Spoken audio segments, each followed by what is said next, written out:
يا نفس إن لم تظفري لا تجزعي.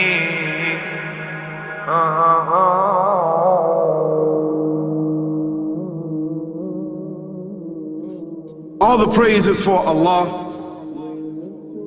who is the author of all existence and the most generous to his creation, while he is also the all-compelling. He is the only one worthy of our worship, having no partners, no associates, no sons, no daughters, no one whom he must consult, and no one or anything which has any comparison with him. All the praise is for Allah, who is the King of all who claim sovereignty, the only one who has the right to legislate for his creatures. He is the giver of life. He is the causer of death, while death has no effect upon him, because he is the ever-living, the self-subsisting, the eternal and the only absolute. All the praise is for Allah, who has power over all things, and there is in reality no power and no strength, no influence to cause benefit or detriment except through him. It is he who created this complex world, the seen and the unseen, the evident and the speculative, the earth and all that is on it and everything that is in it.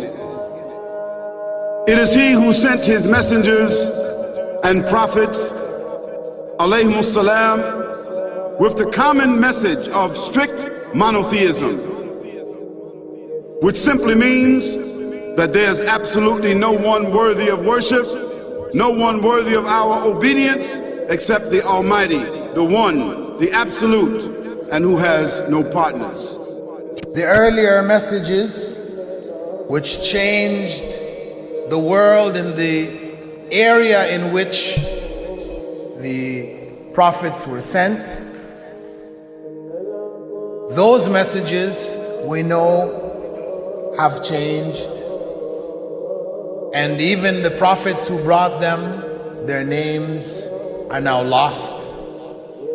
We just know in general because Allah told us in the Quran, وَلَقَدْ بَعَثْنَا فِي كُلِّ أُمَّةٍ رَسُولًا أَنْ يَعْبُدُوا اللَّهَ وَاجْتَنِبُوا الطَّاغُوتَ.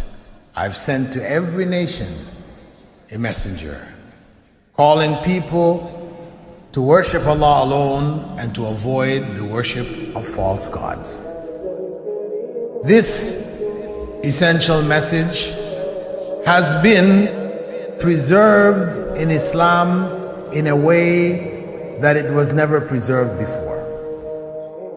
Not because the message was different, because it was the same message, but because of the fact that there would be no other prophets who would come after Muhammad sallallahu alaihi wasallam.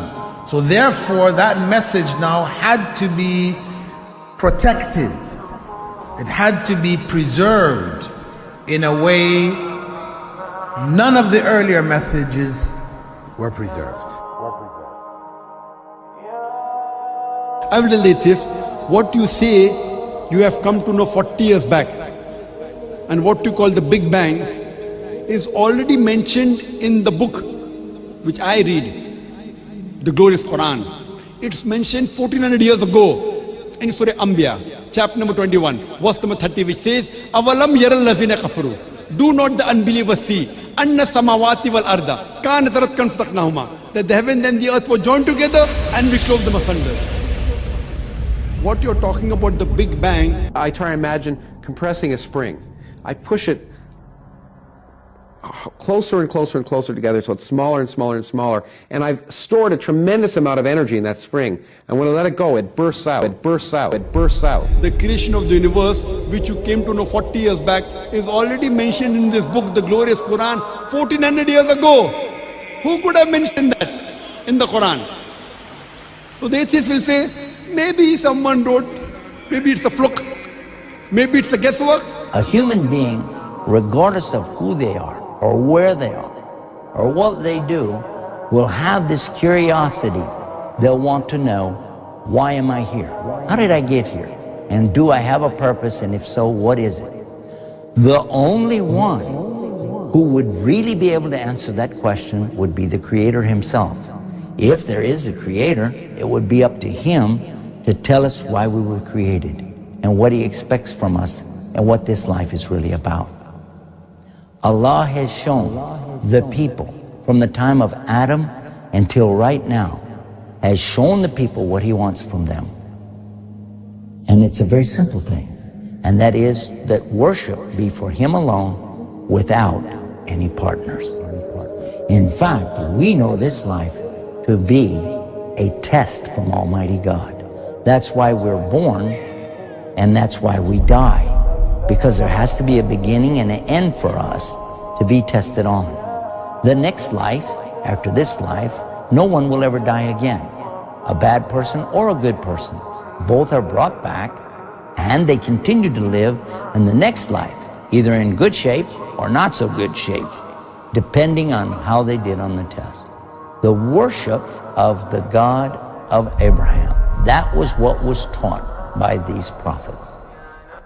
The Lord of the Arsh and Kursi.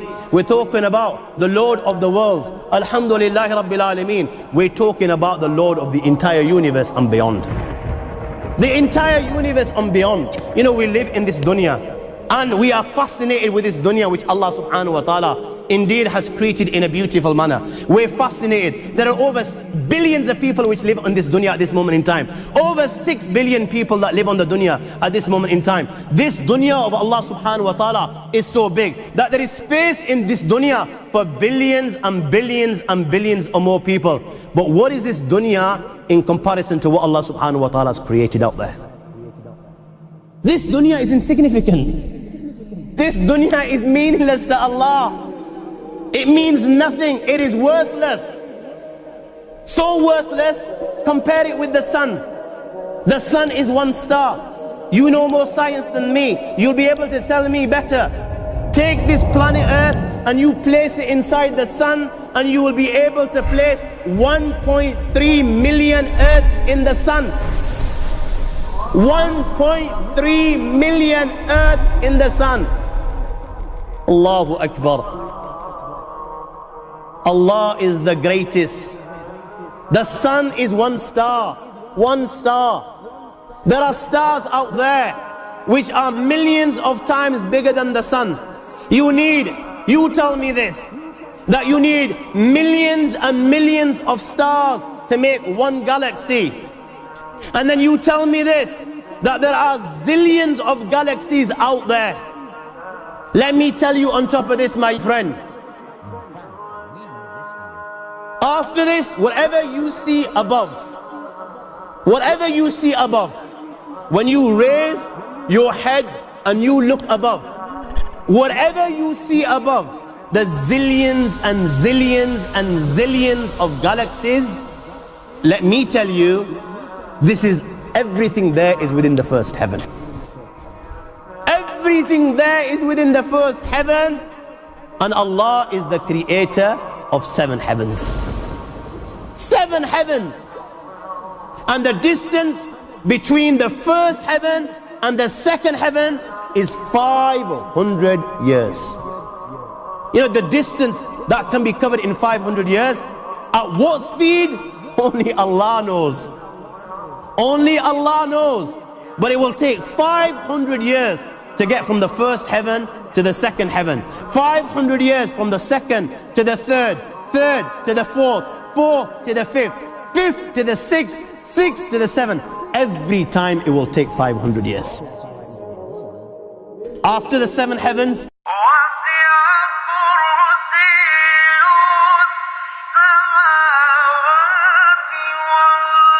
وَسِعَ كُرْسِيُّهُ السَّمَاوَاتِ وَالْأَرْضِ. You all read the Ayatul Kursi. You all know the Ayatul Kursi. After this, you have the Kursi of Allah. You have the chair of Allah subhanahu wa ta'ala. You know these 7 heavens that we've just talked about, in comparison to the Kursi of Allah, they're non-existent. They're meaningless. Rasulullah ﷺ has given an example in a hadith just to give us a little bit of understanding with regards to the 7 heavens in comparison to the kursi of Allah. Take a ring from your finger, take it off, the small ring that you have, and place it, let's say, in a desert, the Sahara Desert. It's the biggest desert in the world. You know that ring that we take off from our fingers and place it in the Sahara Desert? What comparison is in between the ring and the Sahara Desert? Nothing. Nothing. The 7 heavens is the ring, and the kursi of Allah is the Sahara Desert. After the kursi of Allah, you have the arsh of Allah. وَكَانَ أَرْشُهُ عَلَى الْمَاءِ. You have the arsh of Allah. Again, Rasulullah has explained, so just so that we can understand. Take the ring, place it in the desert. This time, the ring is the kursi and the arsh is the desert. What is the kursi in comparison to the arsh of Allah? Nothing. Then you have angels which carry the arsh of Allah. Their heads are in the 7th heaven and their feet are in the lowest earth. My friends, then you have the Lord of the Arsh al-Kursi. لا تدركه الأبصار وهو يدرك الأبصار وهو اللطيف الخبير. He is beyond the size of Allah, who Allah is, what Allah is. The greatness of Allah is beyond the comprehension of my little mind. This is the being that you and I are messing with.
وهو